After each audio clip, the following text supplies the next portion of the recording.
মিয়ানমারের রোহিঙ্গা মুসলিমদের ওপর সহিংসতা বন্ধে অং সান সুচি ও দেশটির সেনাবাহিনীকে সতর্ক করেছে যুক্তরাষ্ট্র।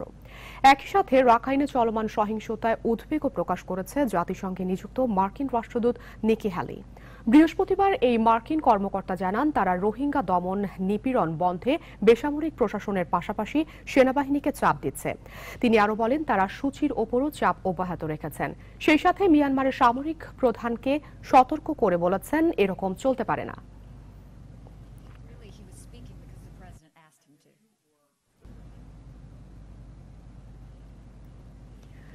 সংখ্যালঘু রোহিঙ্গা জনগোষ্ঠীর ওপর মানবতাবিরোধী অপরাধের দায়ে মিয়ানমারের সেনাবাহিনী ও অং সান সুচির বিরুদ্ধে মালয়েশিয়ার আন্তর্জাতিক গণ আদালতে রায় ঘোষণা করা হবে আজ।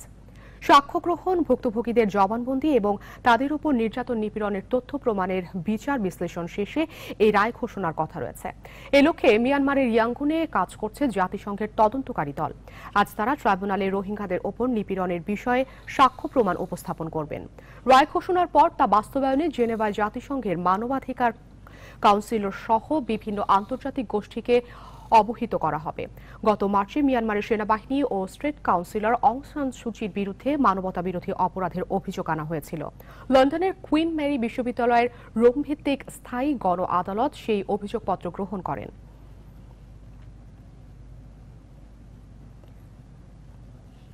টেকনাফের শ্যামলাপুরে বিচ্ছিন্নভাবে আশ্রয় নিয়েছে আরও প্রায় 40,000 রোহিঙ্গা। বৃহস্পতিবার তাদের মাঝে ত্রাণ বিতরণ করতে আসেন জাতীয় পার্টির চেয়ারম্যান হোসেন মোহাম্মদ এরশাদ। সেখানকার রোহিঙ্গা পরিস্থিতি নিয়ে দেখুন লাকমিনা জেসমিন সোমার প্রতিবেদন। ক্যামেরায় ছিলেন হায়দার আলী। মিয়ানমার সেনাবাহিনীর অত্যাচারে সীমান্ত পেরিয়ে টেকনাফের শামলাপুরে আশ্রয় নিয়েছে হাজার হাজার রোহিঙ্গা। ঝোপঝাড়ে এবং পুরাতন রোহিঙ্গাদের সাথেই অবস্থান নিয়েছেন তারা। যাদের সেটুকুও মেলেনি, তারা থাকছেন খোলা আকাশের নিচে।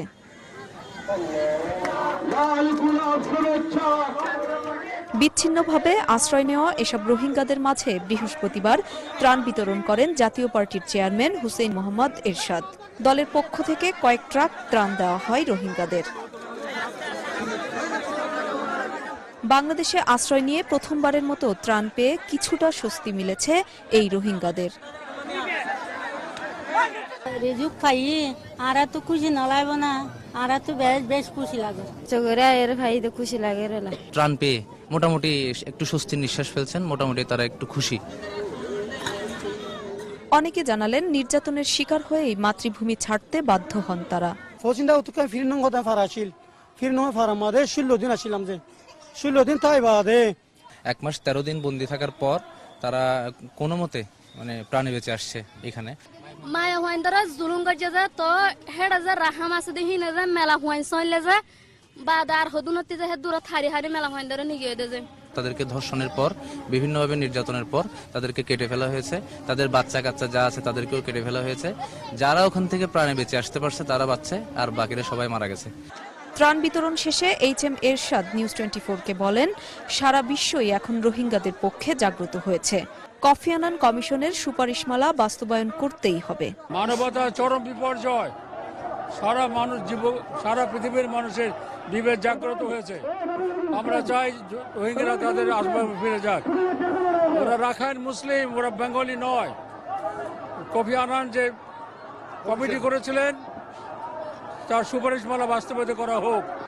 ত্রাণ বিতরণ ছাড়াও জাতীয় পার্টির অঙ্গ সংগঠনের পক্ষ থেকে রোহিঙ্গাদের প্রাথমিক চিকিৎসায় মেডিকেল ক্যাম্পও স্থাপন করা হয়েছে। এবারে অন্যান্য প্রসঙ্গ।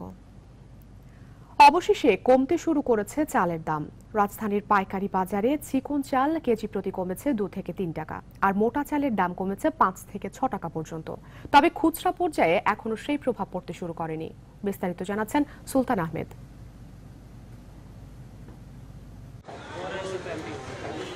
রাজধানীর কারওয়ান বাজারের খুচরা চালের বাজার এখন অনেকটাই ফাঁকা। বিক্রি নেই, তাই অলস সময় পার করছেন ব্যবসায়ীরা। বিক্রেতারা বলছে, চালের দাম কমে আসার খবরে বেচা বিক্রির এই হাল। দাম আরও কমে আসবে আশায় এখন চাল কিনতে উৎসাহী নন ক্রেতারা। ঘোষণা দিয়েছে যে বাজার কমবো, ওই কারণে মনে হয় ক্রেতা নাই, যে বাজার কমবো তার জন্য না।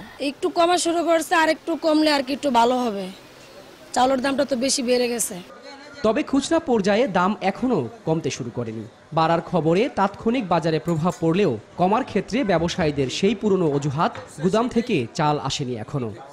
এটা 2-4 দিনের মধ্যেই হয়তো বাজারের মধ্যে যখন নতুন আমদানিকৃত মাল চলে আসবে, এটা ইনশাল্লাহ ওই কমের ইয়েটুকু আমাদের ভোক্তা এবং ক্রেতারা সেটা পরিপূর্ণভাবে তারা সুবিধাটুকু পাবেন। খুচরা বাজারে প্রভাব না পড়লেও পাইকারি বাজারে ঠিকই কম দামে চাল বিক্রি হচ্ছে। বিক্রেতারা বলছেন, বাড়তি দামে যেসব চাল কেনা ছিল তাতে লোকসান গুনতে হবে তাদের। মিনিকেট দেখা গেল বস্তা প্রতি 120-30 টাকা কমছে, যেটা 3150 বিক্রি করতাম সেটা এখন 3020 টাকা। আর ইন্ডিয়ান সন্না যেগুলা ওগুলো আপনার 100-150 টাকা বস্তায় কমছে। যাতে মনে করেন আমাদের দেশের জনগণ এবং ক্রেতারা সুবিধা ভোগ করতে পারে সে চেষ্টা আমরাও করতেছি এবং সরকারও করতেছে। মিল মালিকরা বলছেন, ইচ্ছাকৃতভাবে চালের দাম বাড়িয়েছেন বড় আড়তদাররা। তাদেরকে শাস্তির আওতায় আনার দাবিও এই ব্যবসায়ী নেতার। যারা অন্যায় করতেছে, যারা মজুতদারি করছে, তাদের প্রতি কোনো সরকার অ্যাকশন নাই, তাহলে যে ভবিষ্যতে চালের দাম বাড়বে বা বাজারে প্রভাব পড়বে বা যারা সাধারণ মিলার আছে তারা এটার বিরুদ্ধে ক্ষোভ প্রকাশ হবে, তা করবেই না। তার কারণ অন্যায় একজনে 10 জনে করবে, আর আমরা সেখানে যে 100 জনে তার প্রভাবটা সেটা হবে না ইনশাল্লাহ। গত 3-4 মাসে চালের বাজারে কোনো স্বস্তির খবর ছিল না ক্রেতার জন্য। অবশেষে মন্ত্রীদের সাথে বৈঠকের পর কিছুটা স্বস্তি মিলেছে। বাজারে কমতে শুরু করেছে প্রায় সব ধরনের চালের দাম। ক্রেতারা বলছেন, আগামী দিনে এই চাল নিয়ে যেন আর কেউ চালবাজি না করতে পারে, সেজন্য সরকারকে প্রতিটি মুহূর্তে রাখতে হবে সজাগ দৃষ্টি। অন্যদিকে চট্টগ্রামে খোলা বাজারে চাল বিক্রিতে তেমন সাড়া মিলছে না। নিম্ন আয়ের মানুষের জন্য এই কার্যক্রম হাতে নেওয়া হলেও তাদের খুব বেশি আকৃষ্ট করতে পারেনি ওএমএস। সিদ্ধ চালের পরিবর্তে আতপ চাল বিক্রি করায় বিমুখ হচ্ছেন ক্রেতারা। এদিকে খোলা বাজারে চাল বিক্রি এবং চাল বাজারে অভিযান অব্যাহত রাখার কারণে পাইকারি বাজারে চালের দাম কিছুটা কমলেও খুচরা বাজারে তার কোনো প্রভাব পড়েনি এখনো। চট্টগ্রাম থেকে নয়ন বড়ুয়া জয়ের তথ্যচিত্রে বিস্তারিত ডেস্ক রিপোর্টে। চট্টগ্রামের বাজারে চালের দাম স্বাভাবিক রাখা ও নিম্ন আয়ের মানুষের কম দামে চাল দেওয়ার উদ্যোগ হিসেবে রবিবার থেকে চট্টগ্রামের খোলা বাজারে চাল বিক্রি শুরু করে সরকার। তবে গত বছরের চেয়ে দ্বিগুণ দামে চাল বিক্রি করা হচ্ছে। সেই সাথে আতপ চালের পাশাপাশি সেদ্ধ চাল না থাকায় ওএমএস এ আগ্রহী নয় অনেকেই, এমন অভিযোগ উঠেছে। মাটিতে ফরিয়ার থেকে আমরা সিদ্ধ চাল খাই, এখন তো থেকে আতপ চাল খাওয়া পড়ে। আমাদের সিদ্ধ চালই ভালো, তো 15 টাকা করে দিলে তো আরো ভালো। আমরা গরিব মানুষ খাই আইসি দিয়ে তো সব আসছে। খাদ্য অধিদপ্তরের কর্মকর্তারা বলছেন, সরকারি গোডাউনে সেদ্ধ চালের চেয়ে আতপ চালের মজুদ বেশি থাকায় বাধ্য হয়ে খোলা বাজারে ছাড়তে হয়েছে আতপ চাল। মন্ত্রণালয় যদি মনে করে যে সিদ্ধ চাল দেওয়া যাবে, আমাদের মজুদ যদি বৃদ্ধি পায় তাহলে তখন দেওয়া হবে। এদিকে খোলা বাজারে চাল বিক্রি আর বাজারে অভিযান পরিচালনা অব্যাহত থাকায় পাইকারি বাজারে বস্তা প্রতি সব ধরনের চালের দাম কমেছে 150 থেকে 200 টাকা পর্যন্ত। তবে খুচরা বাজারে এখনো এর কোনো প্রভাবই পড়েনি তেমন। 70 টাকা যারা টাকা থাকে তারা কিনতে পারে, ইনশাআল্লাহ তো কিনতে পারবে না। 58 টাকা পর্যন্ত চাল খাইতেছে, ভাসানোর নিচে কোনো গলির ভিতরে চাউল নাই।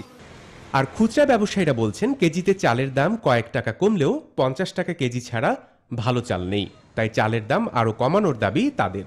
খুচরা বাজারে যেমন কুষ্টিয়া, নওগাঁ ওখানে কমে প্রতি বস্তায় 50 টাকা 100 টাকা, এখানে 60 টাকাটা 60 টাকায় রয়ে গেছে। ঠিকই 1 থেকে 3 টাকা পর্যন্ত কমছে, কিন্তু তাতেও ভোক্তারা কিন্তু সন্তুষ্ট না।